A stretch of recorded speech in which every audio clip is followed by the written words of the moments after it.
তোমার মনে হচ্ছে গল্প? সাবধান, এটা কিন্তু গল্প হলেও সত্যি ঘটনা। রাজস্থানের মরুভূমির একটি গ্রাম কুলধারা, যেখানে এক রাতেই ৮৩টি পরিবার হঠাৎ করেই উধাও হয়ে যায়। কেউ জানে না তারা কোথায় গেল। ১৯২৫ সালের এক অত্যাচারী রাজা জোর করে বিয়ে করতে চেয়েছিল গ্রামেরই এক কিশোরীকে, কিন্তু গ্রামের সবাই প্রতিবাদ করলো। রাজার অত্যাচারের ভয়ে এক রাতেই সবাই সেই গ্রাম ছেড়ে পালিয়ে যায়, কিন্তু যাওয়ার আগে অভিশাপ দিয়ে গেল আর কেউ যেন এখানে থাকতে না পারে। তারপর থেকেই কুলধারা পরিত্যক্ত।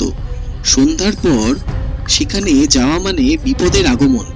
কেউ বলে রাতে শোনা যায় এক ফিসফিস শব্দ, আমাকে বাঁচাও। আর ভয়ানক কথা হলো, অনেকে দেখেছে এক ছোট মেয়ের ছায়া, যে তাকালেই মুহূর্তেই উধাও হয়ে যায়। কেউ কেউ বিশ্বাস করে সেই অভিশপ্ত আত্মাই এখনো সেই গ্রামে ঘুরে বেড়ায়। যারা একবার কুলধারায় গিয়েছে তারা আর আগের মতন ফিরে আসেনি। এটা গল্প নয়, সত্যিই ঘটেছে।